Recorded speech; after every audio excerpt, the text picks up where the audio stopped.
internetu Soleil Média TV ñu ngi am contentement ak mbégte bu baax a baax di daje ak yéen ci seen émission bu mag bii di le Carrefour de l'art wala Carrefour de l'art Carrefour de l'art nag suñu ko waxee dinañ waxtaanee lépp loo xamante ni dafay daal di jëm ci li nga xamante si moom mooy théâtre waaye dinañ waxtaanee aussi lépp loo xamante ni dafa jëm ci cinéma ci danse plastique li nga xamante ni aussi tamit mooy art li nga xamante ni art plastique.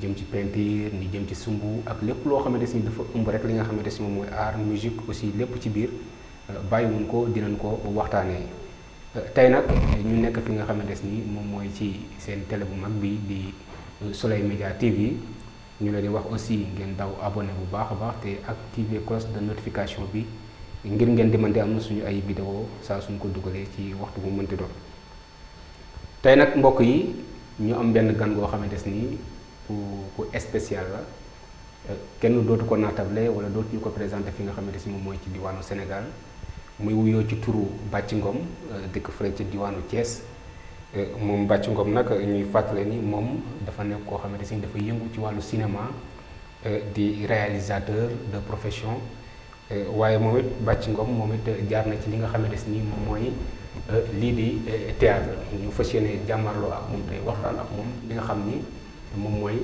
théâtre ak ci li nga xamante si moom mooy cinéma ci gannaaw loolu rek dama koy jox kàddu gi mu daal di nuyoo Bathie maa ngi lay nuyu di la wax nga nuyu. Sylla ñu ngi lay fay di la jaajëfal. macha allah di la jox sa wàccuwaay waaw. moom maa ngi nii rek yàlla. acca mu ngi noonu kon kooku mooy Bathie Ngom comme ni ñu leen ko waxee rek muy réalisateur di yëngatu ci li nga xamante si moom mooy milieu cinéma bi. tey nag ñu fas yéene waxtaan ak moom ci li nga xamante ni moom mooy cinéma ndax le Carrefour de l'art ku ne xam na ni bu nga ko waxee rek dafa ëmb lépp loo xamante ni dafa jëm ci wàllu culture waaye dafa jëm ci wàllu aada ak cosaan ñu fas yéene ci waxtaan tey ak ki nga xamante ni nag moom mooy Bathie ci volet bi nga xam ni moom mooy cinéma Bathie ñu gis ni da nga daan pratiquer li nga xamante ni moom mooy théâtre avant que ngay dugg ci li nga xamante ni moom mooy cinéma bi. et que mën nga ma fàttali tuuti rek ci ban année nga dugg ci théâtre ak lan moo nekkoon intention bi ba tax nga duggoon ci.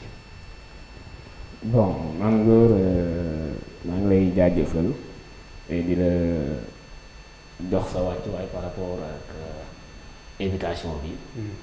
bon théâtre maa ngi ci dugg 97. 97. boobu maa ngi koy def bi may jàng di def 4e primaire dem si yàlla si jéewalu kuréel de passage di ko ñaanal yàlla xaare ko àjjana.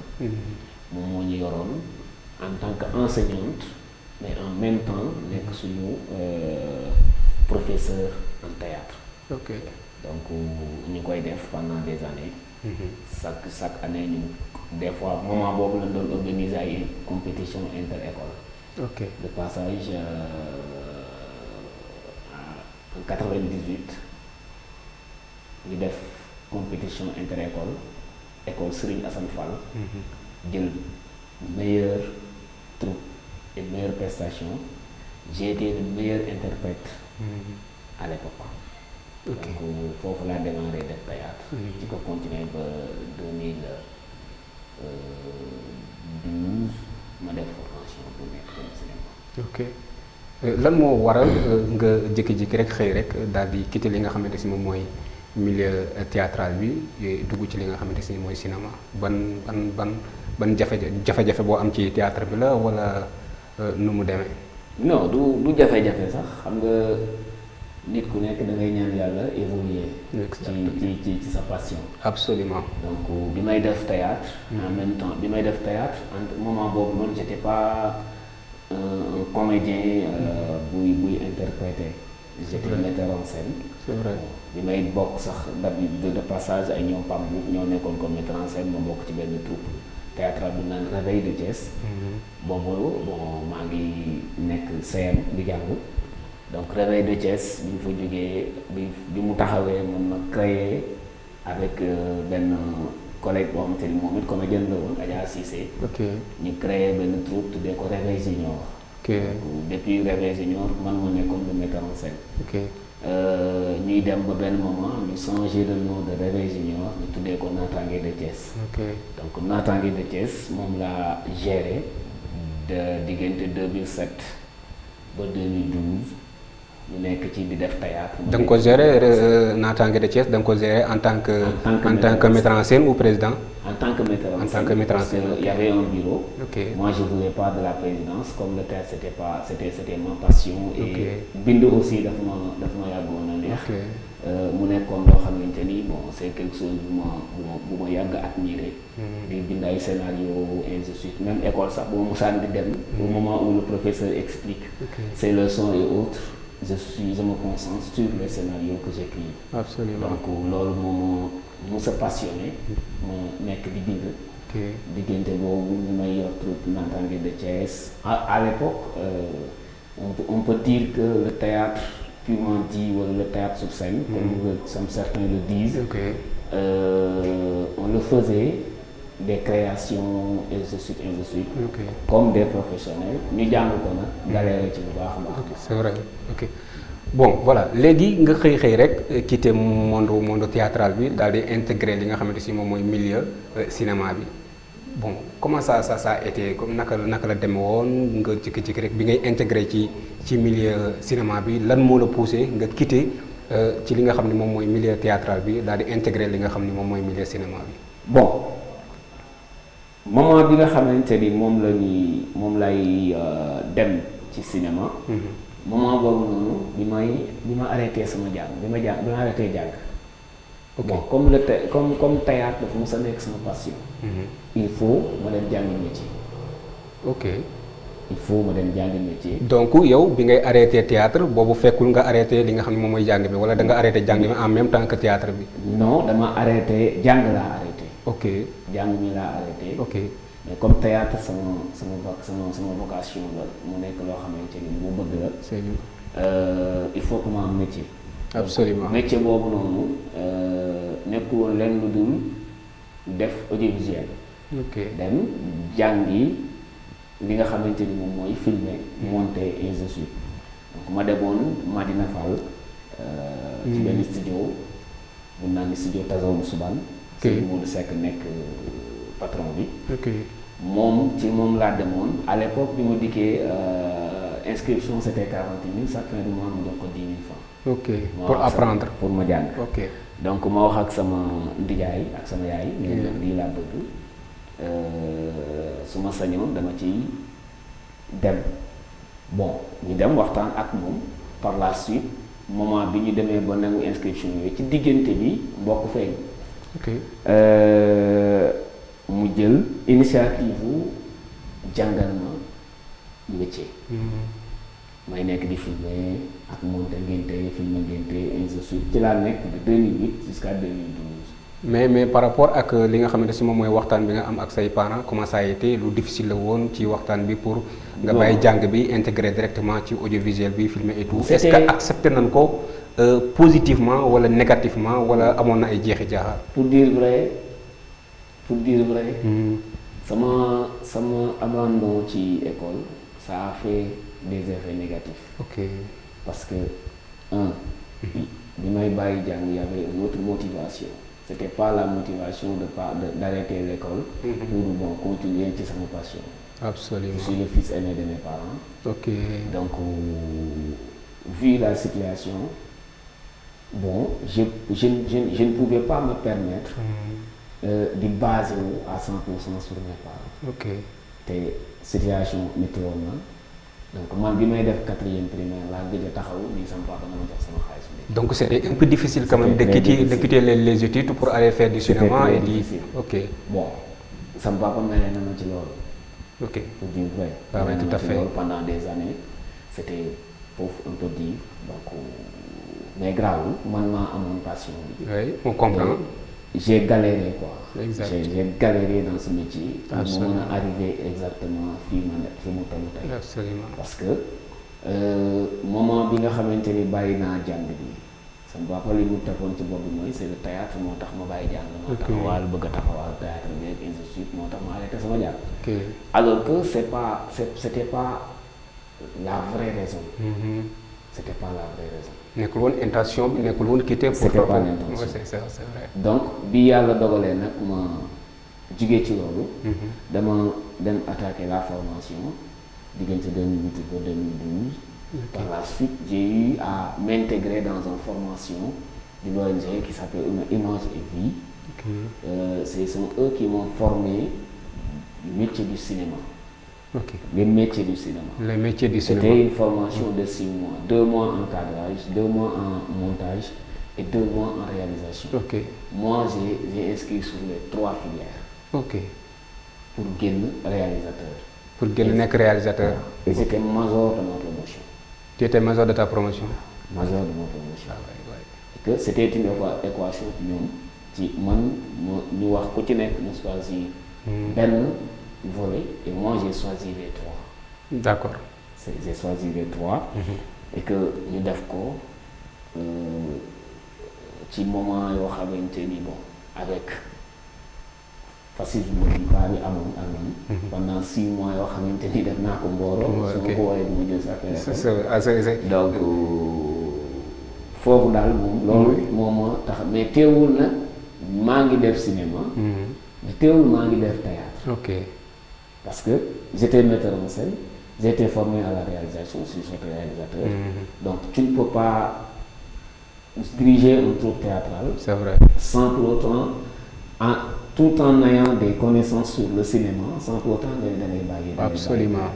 Donc à un moment donné, je me suis dit, ok, c'est 2 choses qui ne se mélangent pas. Donc, comme ça ne se mélange pas, je ne peux pas être là et là, je dois choisir.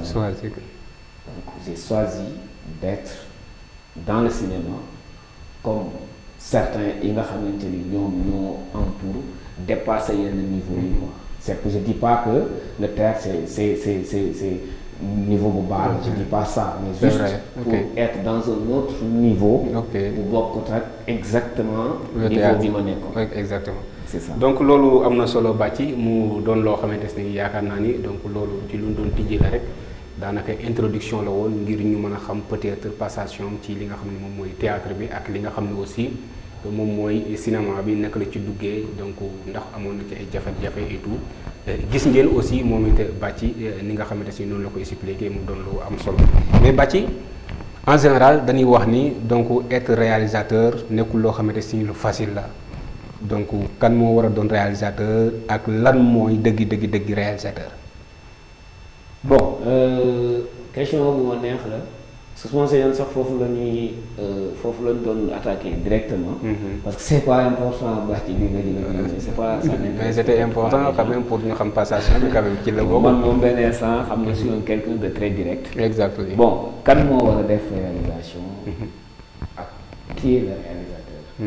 Sénégal, on a tendance à oublier que le réalisateur n'est qu'au corps des rek dans le monde réalisateur là. Ok.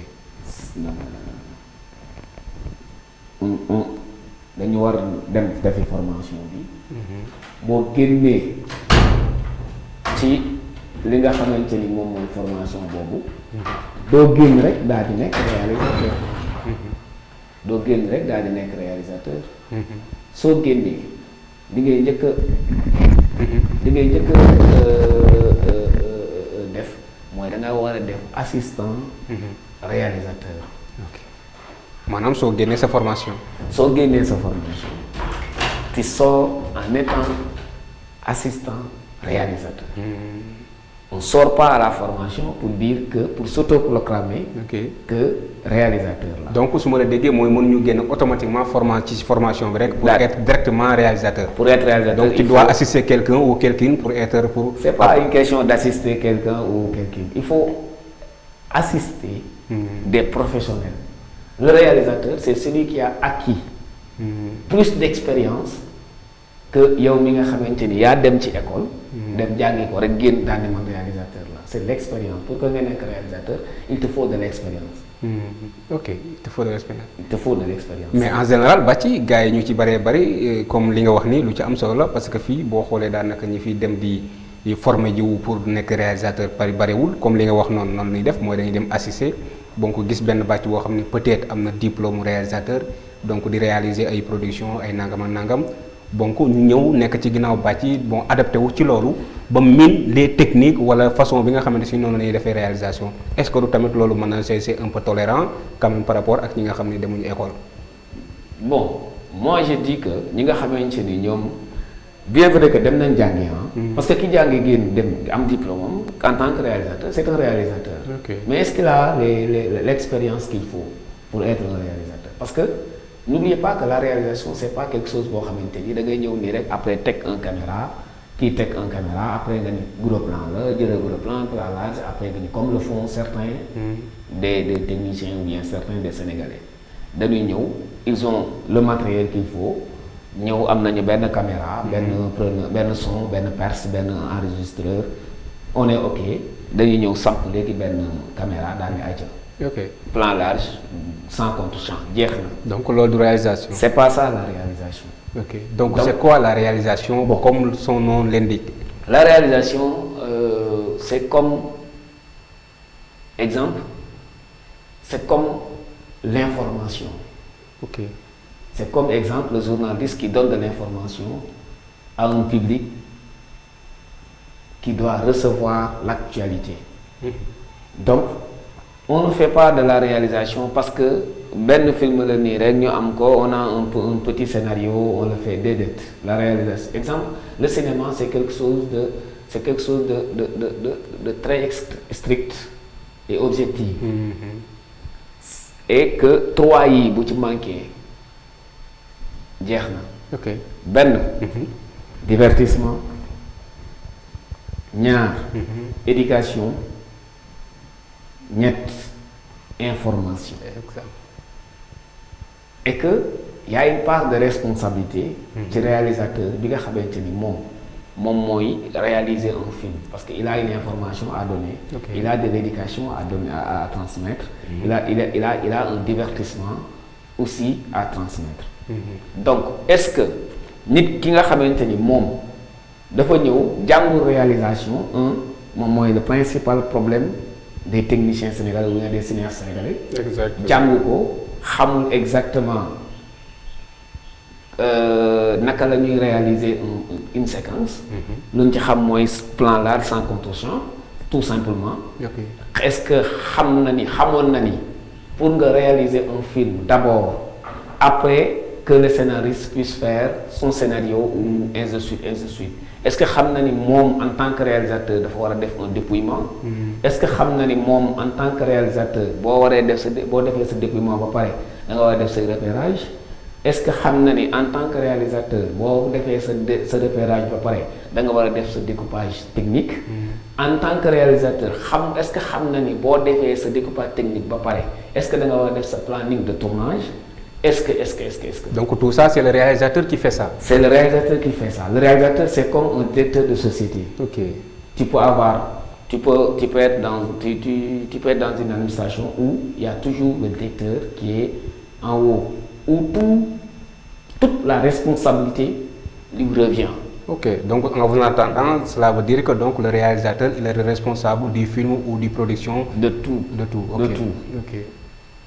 Même le producteur, même étant sur le plateau de tournage, c'est le réalisateur qui est son boss dans le plateau. Pardon? Même le producteur. Ok. Le producteur, celui qui appelle le réalisateur pour réaliser son film. Exact. S'il est dans le plateau du tournage, c'est le réalisateur qui est son boss. Ok. Donc, le réalisateur, c'est quelqu'un qui a plus de responsabilité que le directeur, que même le directeur général d'une entreprise. Okay. Parce que tout ce qui sort, bien tout ce que l'équipe fait, c'est sa responsabilité. D'accord. Donc bàcci loolu yaakaar naa am na solo parce que li ngay wax ni ci réalisateur donc ay responsabilités yu mag a mag la mais est-ce qu'on peut être réalisateur en même temps scénariste? Oui, on peut être réalisateur et en même temps être scénariste parce que tout ça c'est des trucs qu'on c'est bon dañ koy jàng. Ok. nekkul loo xamante ni da ngay ñëw nii rek daal di koy def. L'écriture de scénario da ngay dem nga jàngi ko jàng la méthodologie xam exactement naka la ñuy defee un scénario parce que nga nekk réalisateur en même temps scénariste est beaucoup plus facile que nga nekk un simple réalisateur sans que nga mën a xam ni ñuy defee scénario parce que c'est important que le réalisateur soit en même temps un scénariste parce que loolu moom moo koy permettre mais c'est pas obligatoire. c'est une obligation que le réalisateur doit connaître tous les métiers du cinéma. Donc avant d'être réalisateur, donc il faut maîtriser tous les métiers du cinéma. Ok. Tout. J'ai dit les métiers. J'ai pas dit le métier. Les métiers. Parce que au cinéma, il y a plusieurs métiers. Exactement. Le son, c'est un métier du cinéma. C'est vrai. L'opération, le cadrage, c'est un métier. Loolu bëgg naa ci ñëw parce que bëgg naa après ñu définir donc tey suñu dee def benn production donc tey équipe bi li nga xam ne moom mooy nekk ci ginnaaw lan ak lan la war a composer ak ku ci nekk son rôle ndax mañ nan ko varier waaw wala déet mais aussi tamit ñu ci bari aussi dañuy juwaatle être réalisateur d'un film ak être réalisateur boo xamante ni da nga nekk ci télévision di def réalisation est-ce que les deux donc am nañ lee ñoo bokk wala bokkuñu wala est-ce que amuñu benn li nga xamante si moom mooy ressemblant. kër la ñu bokk. kër la ñu bokk kër c'est-à-dire. bu ñu bokkee ba ñaar bu ñu bokkee kër bu ñu ko ci yow.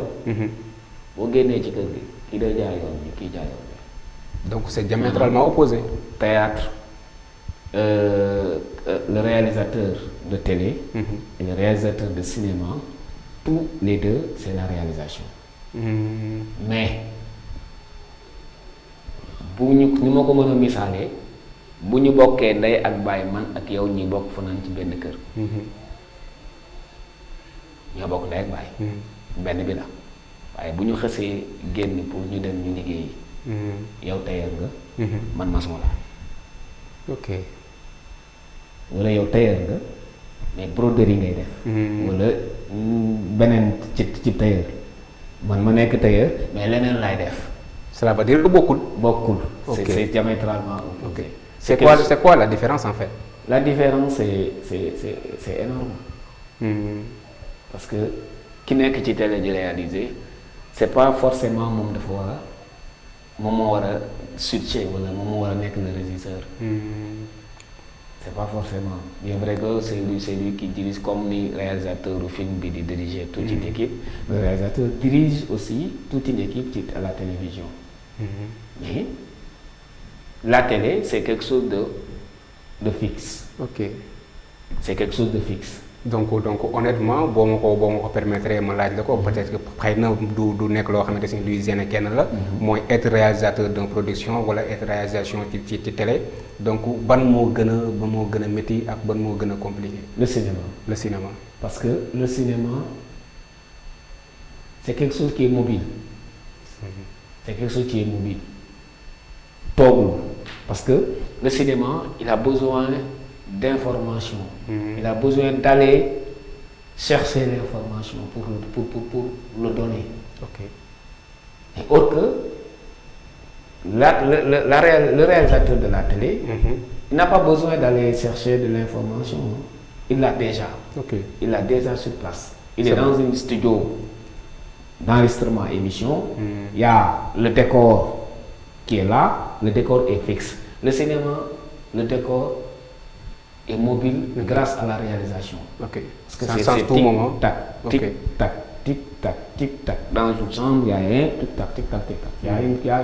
Il y a beaucoup d'informations qu'on donne simultanément.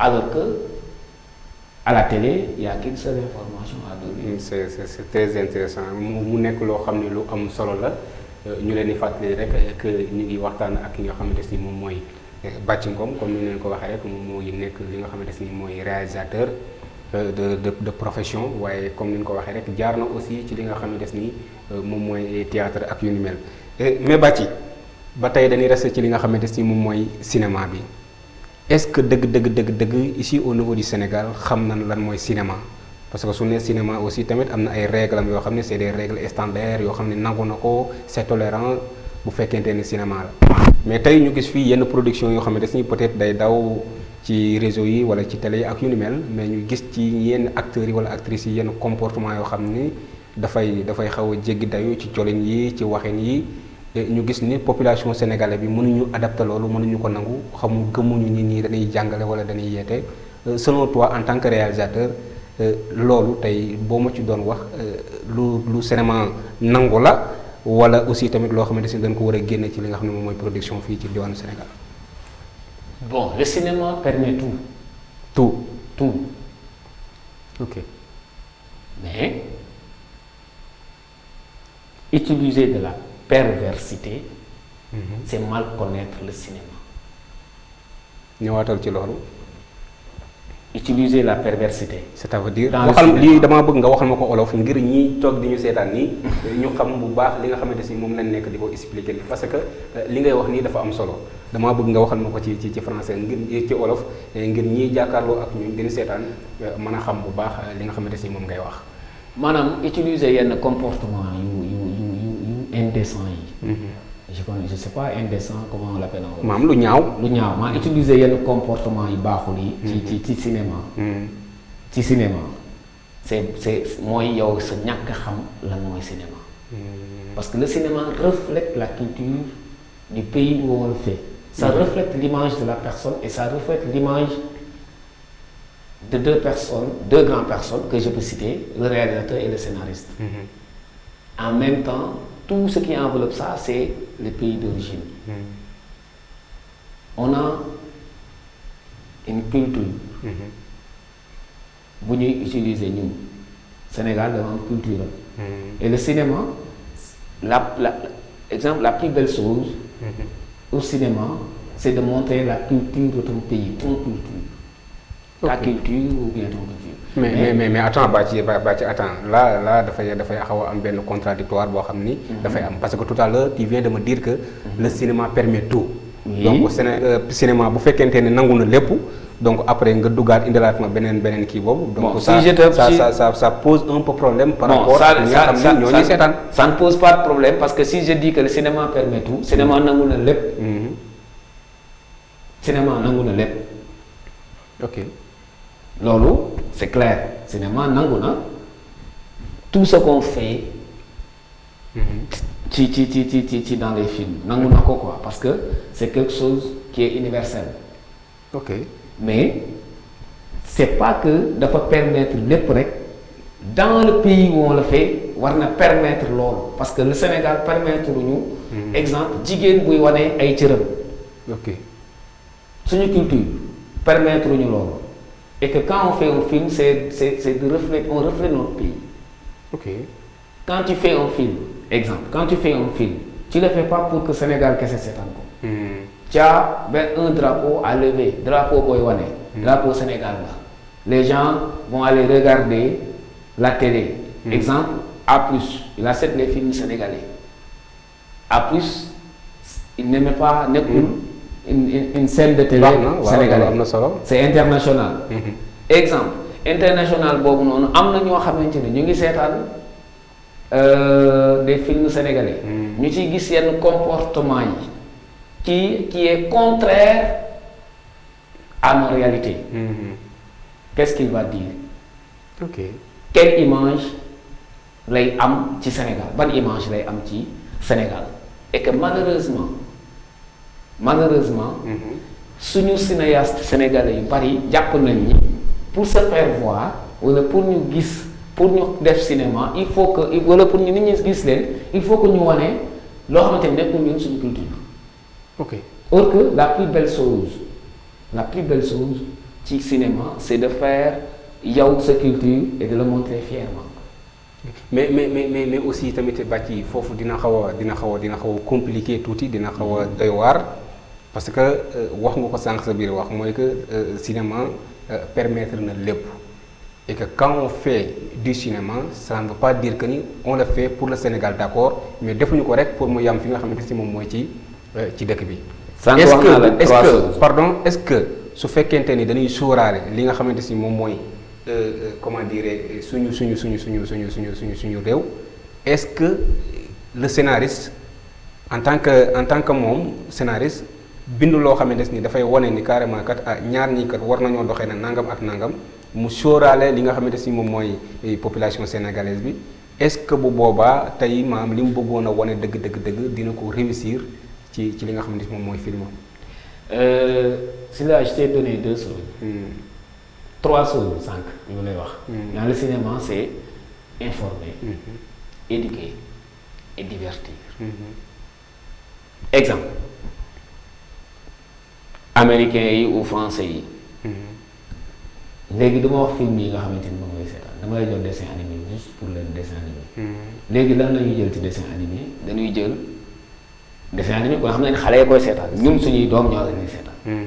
te pourtant léegi inculqué nañ ci affaire góor jigéen dama yàlla jégal. ci biir dessin animé bi. oui c'est vrai. xam nga. di defloo xale bi ci dessin bi di ko defloo loo xamante ni c'est pas conforme à nos cultures xam nga loolu lan lay def. mooy loolu noonu muy wane moom tubaab bi loolu mu bind noonu di ko wan ñun suñuy doom ñu koy seetaan. xale day copier. li muy seetaan loolu lay jàpp ni loolu moom mooy am. moom mooy am. donc comme nag loolu moom mooy am léegi moom day jàpp ni lii boo ko defee.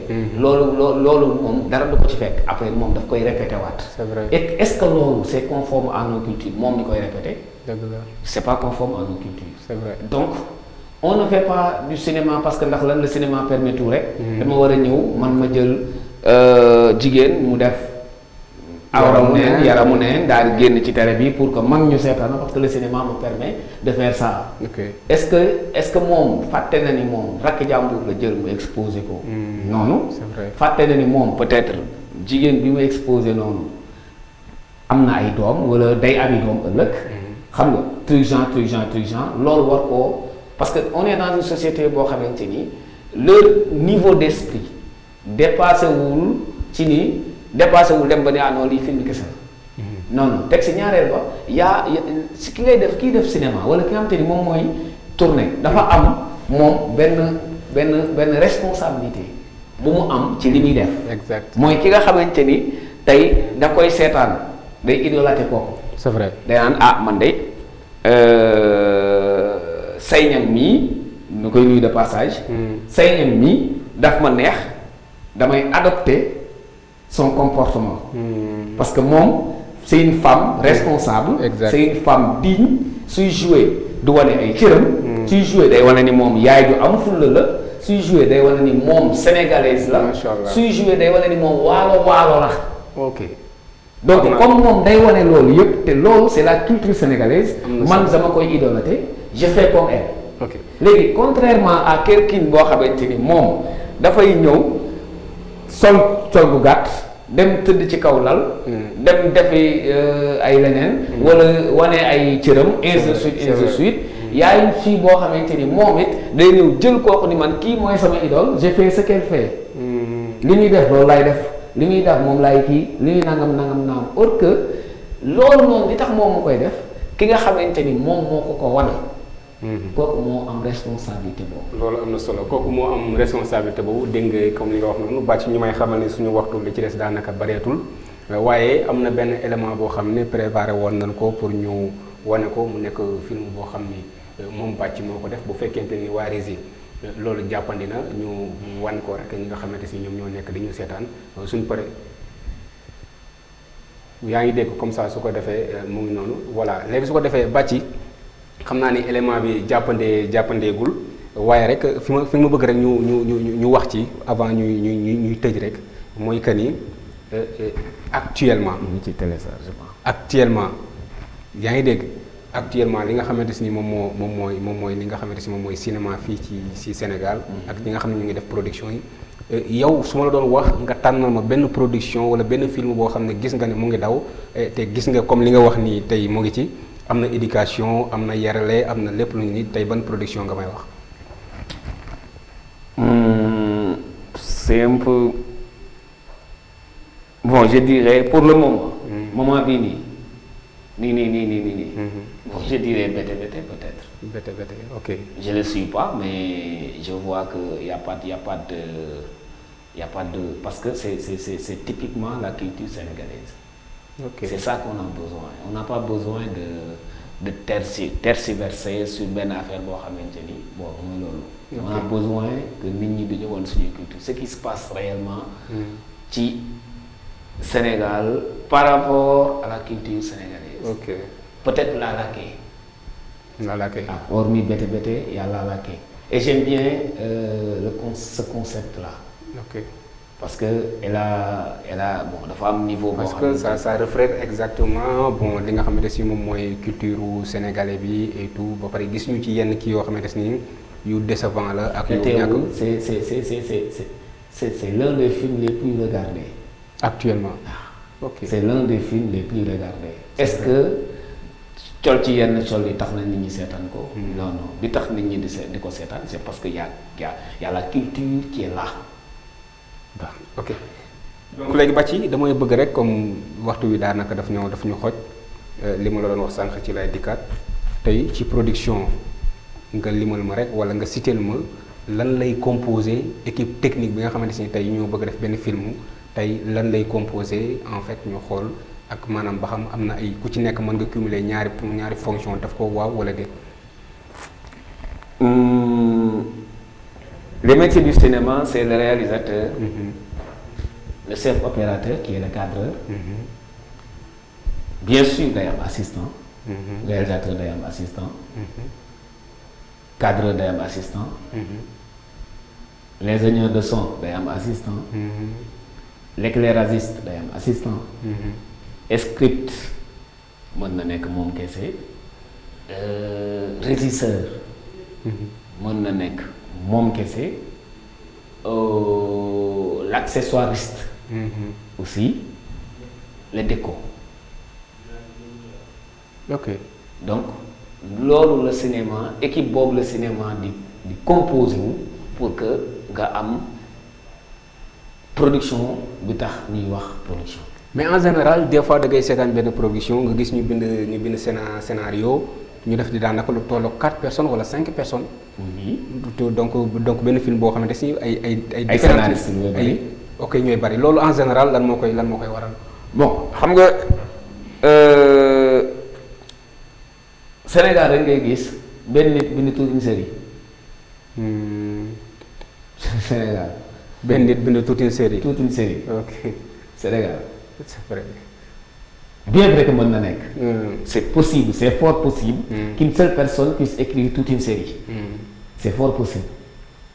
mën na nekk je dis pas que mënul nekk. mais donc mën na nekk mooy. mën na nekk gëmoo ko à 100%. waaw non mën na nekk. dans les normes warul naa nekk. mën na nekk. ok mais ni ñu koy bindee moo mënul nekk. da ngay gis ku toog en un mois mu bind ci 4 saisons ci benn série. est-ce que fii ci Sénégal les scénaristes mën nañu bind scénario. bon am na ñu koy bind. am na ñu koy bind. am na ñuy bind scénario mais les scénaristes. est-ce que en général film yii di daw yi ngay seetaan nii est-ce que gëm nga ni gars yi dañoo ñëw parce que man assisté naa tournage yoo xam ne des nii ñiy def dañ ni maam ay acteurs yu mag lan wala ay scénaristes yu mag lan dañuy ñëw ba ci jouru tournage bi ñu war a tourner ñu naan diw defal lii diw defal lii diw defal lii diw defal lii bari na fi amuñu scénario. waaw c'est de l'improvisation quand même. Je suis d'accord. Est-ce que c'est normal en fait? C'est pas normal. Dans un premier temps, l'acteur ne doit pas se déplacer, aller dans un plateau de tournage sans pour avoir le scénario. Alors, ça c'est une exigence qu'on fait dans le cinéma. Donc moi en tant qu'acteur, tu ne peux pas me dire kaay nga tourner alors que yow man li may jouer xaw ma ko damay ñëw ci plateau bi pour mën ko xam. Man en tant que réalisateur je fais jamais ça. Je fais jamais ça. Parmi ñi nga xamante ni la mus di liggéey ndool ku ci nekk. Je t'envoie un scénario à l'avance. Okay. Tu le lis, tu vois, tu regardes tes textes et autres. Après loolu mooy yoon. nga ñu avancer nga xam sa dialogue lan la scène bi di laaj. Est-ce que dañ la ciy dóor est-ce qu'il y a des choses yoo xamante ni da nga koo war a def. nga mën ko préparer. mooy waral ngay ñëw ba ci plateau de tournage nit ki nga ñëw ñu ni ko dan lay mbaj mu nii nga ñëw ba foofu ni ko dan lay mbaj mënu doon mbaj. parce que ndax lan amul à l'avance préparé wul loolu à l'avance que ni moom dañ ko war a def lii. ok donc bu ko amoon nag moom xam na scène bi déroulement bi xam na ni war nañ koo mbaj moom il va se préparer. ou bien il va se préparer que ni jeu la film la. c'est un personnage que je dois incarner et là le personnage dañ ko war a mbaj je me prépare à ça. c'est vrai. C'est vrai. Je me prépare à ce que ñu mbaj ma je me prépare à ce que ñu dóor ma je me prépare à ce que ñu saaga ma je me prépare à ce que ñu kurpañ ma elle se prépare à tout nga xamante ni bu dikkee elle n'aura pas ce problème là.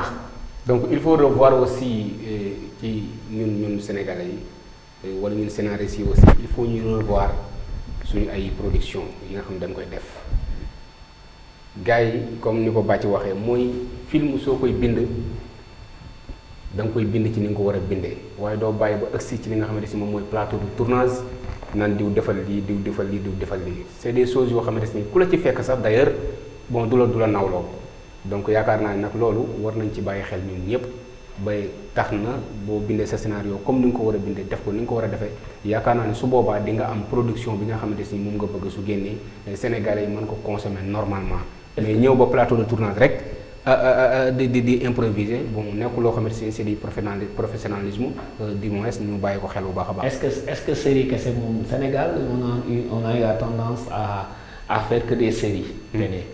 mais baa ci bëggoon noonu xam naa temps bi moom ko lu may parce que des fois entre série feuilleton ak téléfilm yooyu yëpp bëggoon naa ñu waxtaan ci vraiment parce que tamit appellation bi mu ngi sonal nit ñi parce que dégg naa koo xam ne nee na ma carrément lii ñuy seetaan fii ci télé bi c'est pas du série c'est des téléfilms. bon mais dañ naan la série. une minute ci loolu comme ça nga def ci benn synthèse bu ndaw. quand on parle de téléfilm. oui quand on parle de téléfilm. c'est de la production c'est la production de la télé. de la télé c'est-à-dire. maanaam la série ça fait partie du téléfilm. parce que c'est du film qu'on met à la télé. ok muy les séries là les feuilletons les séries parce que feuilleton c'est pas la série. série c'est des épisodes qui parlent qui traitent chaque épisode son thème. le feuilleton dafa am benn ligne conduite. histoire la comme bété. ok comme laalaake. ok une série c'est quelque chose boo xam te ni chaque épisode day traité di bu jeexee mu dem ci beneen. loolu xam naa ni bàcc yi ñu ngi may signaler waa Rési ñu ngi may wax ni ma. mais Babacar mënoon nga ma mayaat benn 10 minutes parce que fi ma nekk nii si suñu waxtaan bi neex na trop mais xam naa ni waaw incha allah xam naa ni après incha allah dinañ amaat beneen numéro ak yow bon désormais xam naa ni Bathie incha allah da ngay doon li nga xamante ni peut-être moom mooy suñu consultant ci li nga xamante ni moom mooy émission bi di Carrefour de l'Art donc du ñàkk yeneen jataay yoo xam ne di nga ci ñëw toog ñu waxtaan ci ak yow ci yu ni mel jëm ci li nga xam ni moom mooy lii di cinéma donc ñu ngi may waxal ni ma waxtu wi jeex na. léegi incha allah dinañ ñëwaat ci yow ak beneen numéro incha allah lépp ñu ci waxtaan ci li nga xam ne moom mooy théâtre Bathie waxtu wi jeex na malheureusement bëggoon naa ñu gën a yaatal bëggoon naa aussi ñu gën a développer li nga xamante si moom les métiers du cinéma mais le temps ne le permet pas et malheureusement mais incha allah amaat nañ beneen yoon lan ngay tàggatoo kàddu gu mujj gi. bon Mame Ngor maa ngi rafetlu sa invitation. merci. émission bi de Carrefour de l'Art. merci beaucoup. bon man de passage li may tàggatoo c'est juste pour encourager ñi nga xamante ni ñoo ngi nekk ci cinéma di leen wax. macha allah nañu dem jàngi nañu xam exactement lu ñuy def lan la. macha allah et que nekkul ni série kese la ñu war a def pour mën a percer ci cinéma. Il y a les courts-métrages qui sont là, il y a les longs-métrages qui sont là. Machallah. La série, il y a des documentaires qui sont là. La série, c'est pas simplement que du monde. Parce que déjà, pour faire une bonne série, il te faut de l'argent. Les moyens ne sont pas là. L'État du Sénégal, je le dis à haute voix, amul lu muy jàppale les cinéastes, surtout les jeunes. Il n'y a que du bras long. Le FOPICA dont on parle, c'est uniquement pour les gens yi nga xamante ni ñoo nekk ci kaw. Et que à ma grande surprise li muy gën di naqaru mooy tous les jeunes bacheliers les nouveaux bacheliers. On les a tous envoyés dans ce domaine-là. Alors que ce domaine-là kenn subventionné wu ko. du xaalis bu fa am du entreprise bu ñu développé y a rien qui se passe loo xamante ni nit ki mën na fa dem pare am ci licence pare am tedd ci wala mu liggéey ci. donc ça c'est à déplorer. C'est vrai. L'État du Sénégal il faut que mu xam ni mënta jël ay xale yóbbu leen ci université di leen jàngal cinéma. di leen jàngal audiovisuel. te bu ñu génnee suñu paree du ñu am ci lenn loo xamante ni moom la ñuy jàpp ñu leen di jariñ amul sens. c'est vrai. li am sens mooy FOPICA fonds yooyu ñu jox pour que mu accompagner les cinéastes nañ ko jox ñi ko moom. Merci beaucoup. mënul ñu jël jeunes yi yóbbu leen foofu ba pay deer waaye du loxo. Merci beaucoup. donc dex ñaareel ba aussi il faut que yow mi nekk cinéaste ni da nga bëgg def cinéma bul dem ci cinéma bul dem ci série yi kese. demal nga lancer wu sur les courts-métrages d'abord. def un film court postuler ko dans les festivals. yàlla dogal bu yàlla dogalee ñu sélectionner le film dans le festival c'est un plus ci yow parce que déjà dina yokk sa carrière dina def sa plus. nit ki da ngay évoluer commencer ci escalier porte bu ndaw bi. jëm kaw waaye xëy dem ci série yi. yàgg giiru merci beaucoup Bathie Ngom moom lañ amoon jataay tey gis ngeen ko cri de cœur la boo xamante ni moom la doon def jëmale ko ci li nga xamante ni moom mooy état bu Sénégal par rapport ak li nga xamante ni moom mooy cinéma bi jëm ci li nga xam ne moom mooy subvention yi par rapport ak les étudiants ñi nga xam ne ñoom ñooy pratiquer le cinéma wala le métier du cinéma jëm ci di leen jàngal li nga xam ne moom mooy métier bi ñu bàyyi ci xel rek ki nga xamante ni moom moo yor wàllu woowu di ministère côté ministère boobu mu daal di koy rek jéem a saafara ci nu mu gën a gaawee mën a subventionné li nga xamante si moom mooy étudiants yooyu ak ñi nga xam ne ñoom ñoo yëngu ci li nga xam ne moom mooy métier du cinéma ak ñi nga xam ne ñoo nekk ci cinéma bi yëpp ngir ñu mën ci gis seen bopp. Bathie Ngom lañ doon dalal tey mbokk yi noonu laa leen ko waxee ñuy amaat nag contentement ak mbégte rek saa su ne di dajeeg yéen fii nga xamante si moom mooy seen télé bu mag bi di Soleil Média TV di leen wax rek ngeen daw ci suñu chaîne yi YouTube ngeen activer abonné te activer li nga xam ne moom mooy cloche de notification bi ngir ngeen di mën di am suñu ay vidéo à temps damay rek daal di jaajëfal bu baax a baax ki nga xamante si moom moo nekkoon ci caméra bi di yàgg fay maa ngi koy jaajëfal bu baax ci image yi nga xamante si jaar na yoon waaye aussi tamit ci réalisation bi ki nga xamante ni moom moo di Babacar Diop moom it ñu ngi koy ziar bu baax a baax El Malick mi nga xamante si moom moo nekkoon tey ci lumière bi ak yu ni mel moom it ñu ngi koy jaajëfal bu baax a baax di leen jox dig daje ba beneen yoon waaye nag di dem rek ba diwaanu Thiès kaay di nuyu sama benn xarit sama waay ñu koy wax Kébé Malick Diouf waaye di nuyu soxna si bu baax a baax di def coucou ak suma bébé bu ndaw boobu naa bébé Aïda di ko def coucou bu baax a baax di leen jox dig daje incha allah mbokk yi ba beneen yoon ci seen beneen numéro de Carrefour de l'Art jërë ngeen jëf.